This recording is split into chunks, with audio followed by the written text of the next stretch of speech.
እነዛን ሰዎች ቁጭ አድርጌ መጠየቅ እፈልጋለሁ። ማለት ለምንድን ያልሰጣቸው የት ጋር ነው የደረሰው የሚለው ማለት። ኦኬ እነዚህ ገንዘብ ሰብሳቢዎች ቆይ ለነሱም ፌርነስ አንተ ጥያቄ ላንሳ። አሁን ፍራውን አንተ ሰጥቻቸዋለሁ ነው የምትለው፣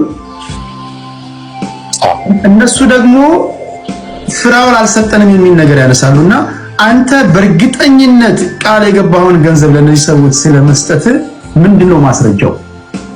አንደኛ ነው ሪሲት አለኝ በአካውንታቸው መግባቱ። ያን ማቅረብ ትችላለህ? ኦፍ ኮርስ። አሁን አንተ ገንዘብህ የምትልከው ገንዘብ በአግባቡ ዴሊቨር እየሆነ እንዳልሆነ ማወቅ የጀመርከው እስቲ በታይም ፒሪድ አስቀምጥልኝ። ለምሳሌ የመጀመሪያው ነገር በእርዳታ ውስጥ የቆየው ምን ያህል ዓመት ነው?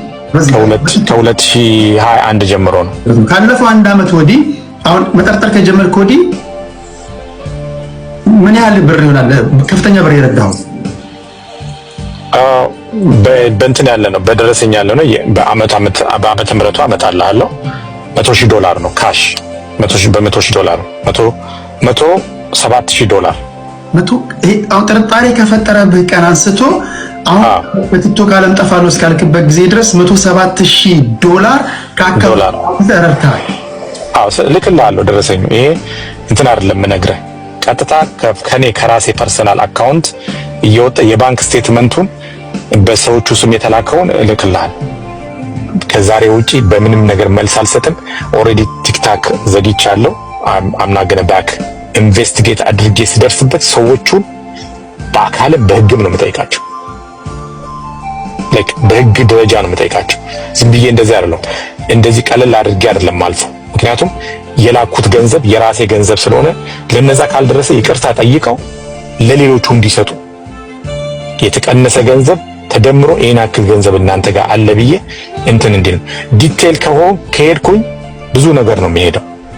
አሁን እኔ አንድ ሰው አንደኛው ልጅ ጋር 12.5 12.7 ነው ምናምን ሚሊዮን ነው ደረሰኝ ላይ መጥቼ ሳየው በዛ አካውንት ትራንዛክሽን የገባው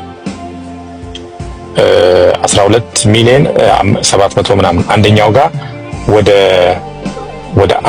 6 ሚሊዮን አካባቢ ነው እንትን ያልኩት። ሌላኛው ጋር 1.2 ምናምን እንደዚህ ነው የገባው። ሌባ እንደሆናችሁ እንቆጥራለን። ለጊዜው ተጠርጣሪ ናችሁ። የመጀመሪያው ማስተር አብነት፣ ሚኪ መማር አለባቸው፣ እግረኛው፣ ሀቢባ፣ ፍቅሩ አብጤ፣ ተስፋዬ ሀደርጌው፣ ካሊድ፣ ተስ፣ ባላደራው፣ ሙባረክ፣ ፍቄ ኖርዌይ፣ ናርዶስ። የረሳሁት አለ?